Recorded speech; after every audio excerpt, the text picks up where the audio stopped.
নমস্কাৰ। আমাৰ এই যি দুদিনীয়া ট্ৰেইনিং প্ৰগ্ৰামটো হ'ব, সেই ট্ৰেইনিং প্ৰগ্ৰামটো আমি ঘৰৰ পৰাই আমাৰ মোবাইলৰ জৰিয়তে আমি চাব পাৰিম, আমি কম্পিউটাৰৰ জৰিয়তে কৰিব পাৰিম। গতিকে মোবাইলত আমাৰ এটা বিশেষ এপ লাগিব, সেইটো হৈছে জুম এপ্লিকেশ্যনটো। আপোনালোকে প্লে ষ্টৰত গৈ পেলাই তাতে চাৰ্চ কৰিব ZOOM জুম ৱৰ্ক প্লেচ বুলি। তো জুম ৱৰ্ক প্লেচ বুলি মাৰিলে আপোনাৰ এটা এপ্লিকেশ্যন চাৰ্চ কৰিলে আপুনি পাব। তো সেইটো ডাউনলোড কৰি ৰাখিব, আৰু ডাউনলোড কৰি ৰাখিলেও সেইটো হ'ব, কিন্তু তাৰো কেইটামান বিশেষ ষ্টেপ আছে। সেই ষ্টেপখিনিনো কেনেকুৱা হ'ব বা কি কৰিব লাগিব তাৰ ডিটেইলছটো ভিডিঅ' লিংকত দি দিছো। আপোনালোকে সেইখিনি গৈ পেলাই খুব সুন্দৰভাৱে চাওক, চাই পেলাই সেইখিনি কৰি ৰাখক। তেতিয়া খুব সুন্দৰভাৱে আপোনালোকে আমাৰ এই যি দুদিনীয়া ফ্ৰী ট্ৰেইনিং আছে, সেই ট্ৰেইনিংটো আপুনি উপভোগ কৰিব পাৰিব। অ'কে, আমি জুম এপ্লিকেশ্যন ইনষ্টল কৰিবৰ কাৰণে আমি চিধাই যাম আমি প্লে ষ্টৰত, বা আপোনালোকৰ যদি এপ ষ্ট'ৰ থাকে এপ ষ্ট'ৰত যাব। তো ইয়াতে গৈ পেলাই আমি চাৰ্চ কৰিম জুম, ZOOM মাৰি দিব। জুম মাৰাৰ লগে লগে ইয়াতে জুম মাৰিলে চাব ইয়াতে কেইটামান বস্তু, তো ইয়াতে কেইটামান এপছ দেখাব। সেইকেইটাৰ ভিতৰত হৈছে এটা জুম ৱৰ্ক প্লেচ। জুম ৱৰ্ক প্লেচ যোনটো আছে আপোনালোকে সেইটো ইনষ্টল কৰিব, বেলেগ আমি ইনষ্টল কৰিবৰ প্ৰয়োজন নাই। জুম ৱৰ্ক প্লেচ যোনটো থাকিব এইটো ইনষ্টলত আমি টাচ কৰি দিছোঁ, এইটো ইনষ্টল হ'ব। তো এইটো একচুৱেলি আমাৰ ভিডিঅ' কনফাৰেন্সিং এপছ হয়। ইয়াক খুব সুন্দৰভাৱে আমি ইয়াতে গোটেইখিনি দেখাব পাৰোঁ। ইয়াতে বিভিন্ন ধৰণৰ আমি শ্লাইড প্লে পৰা ধৰি বিভিন্ন কামখিনি কৰিব পাৰোঁ। গতিকে এইটো ডাউনলোড হোৱালৈকে আমি অকণমান ৱেইট কৰিম, তাৰপিছত পুনৰ কি কৰিব লাগে সেই ষ্টেপকেইটা মই ইয়াতে দেখাই আছোঁ। চ' এতিয়া আমাৰ ডাউনলোড কমপ্লিট প্ৰায় হৈ গৈছে। তো এতিয়া ইনষ্টলিং দেখাই আছে এইটো। তো ইনষ্টল হোৱাৰ পিছত আমি কি কৰিব লাগিব সেইখিনি দেখাই আছোঁ। তো ইনষ্টল হৈ গ'ল। ইয়াতে যোনটো অ'পেন আছে অ'পেনত ক্লিক কৰিব। অ'পেনত ক্লিক কৰি পেলাই আপোনালোকে ডাইৰেক্টলি জুমত সোমাব পাৰে, বা এইখিনিলৈকে কৰিও আপোনালোকে আমাৰ যোনটো ট্ৰেইনিং আছে ট্ৰেইনিং ছেশ্যনটো এটেণ্ড কৰিব পাৰিব। জাষ্ট হোৱাটছআপত যোনটো লিংক আছে সেই লিংকটো টাচ কৰিলে হ'ল। কিন্তু এইটো যদি আপোনাৰ তাতে নামটো শ্ব' কৰিবলৈ, তেতিয়া ইয়াতে এটা ষ্টেপ বাকী থাকিল। সেইটো খালি কৰিব, যোনটো হৈছে চাইন ইনত টাচ কৰিব। গুগল ইয়াতে চাইন ইয়াতে কণ্টিনিউ উইথ গুগল কৰিব।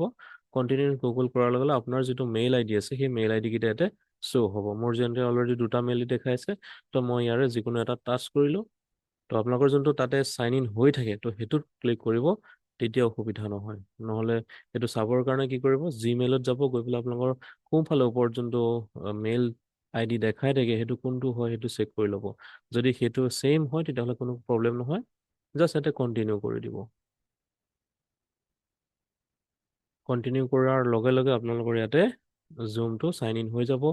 বা যদিহে আপোনাৰ কেতিয়াবা ইয়াতে ডেট অফ ইয়েৰটো বিচাৰিব পাৰে, কোনো জন্মৰ যোনটো আপোনাৰ বছৰ আছে সেই জন্মৰ বছৰটো কিমান হয়, যদিহে ফাৰ্ষ্ট আপোনালোকে ইউজাৰ হয় তেতিয়াহ'লে তাত এইটো ভৰাই দি পেলাই নেক্সট কৰি পেলাই তাতে কেইটামান ষ্টেপ আহিব, সেইকেইটা জাষ্ট স্কিপ কৰি দিলে হৈ যাব। যেতিয়া ডেট অফ ইয়েৰটো আপোনালোকে দিব, দিয়াৰ পিছত আপোনালোকৰ এনেধৰণৰ এটা মেনু আহিব। জাষ্ট ডেট অফ ইয়েৰটো দিয়াৰ পিছত তাতে এটা অপশ্যন থাকিব ফৰ এডুকেটৰ। তো তাতে এটা অপশ্যন থাকিব ফৰ এডুকেশ্যন পাৰপজ। তো সেইটো আপোনালোকে চিলেক্ট কৰিব নালাগে, জাষ্ট তলত ক্ৰিয়েট একাউণ্ট কৰি দিব, বা যোনটো নেক্সট থাকিব সেইটো কৰিব। আৰু এই যোনখন মেক চিডিউলিং চিম্পল বুলি থাকিব, ইয়াতে জাষ্ট নট নাও কৰি যাব। তো এইটো নট নাও কৰাৰ পিছত ইয়াতে গেট ষ্টাৰ্টেড দেখাব। গেট ষ্টাৰ্টেড যোৱাৰ পিছতে আপোনাৰ এনেধৰণৰ জুমটো অ'পেন হৈ যাব। তো এতিয়া অলৰেডি মোৰ ইয়াতে বিভিন্ন ট্ৰেইনিঙৰ লিংকবিলাক আছে কাৰণ আমি এইখিনি ইয়াতে দেখা পাইছে। তো নৰ্মেলি আপোনাৰ যদি থাকিব এইটো এনেকৈ আহি যাব। তো ইয়াতে আপুনি কি কৰিব, যোনটো আমাৰ হোৱাটছআপত লিংক থাকিব সেই হোৱাটছআপৰ লিংকটোত গৈ চিম্পলি যাতে টাচ কৰি দিলে আপোনাৰ ট্ৰেইনিংটোত সোমাব পাৰিব। তো আমি এইখিনি একেবাৰে নকৰিও জাষ্ট এপছটো ডাউনলোড কৰি ৰাখিলেও আপুনি আমাৰ ট্ৰেইনিং প্ৰগ্ৰামটোত সোমাব পাৰিব।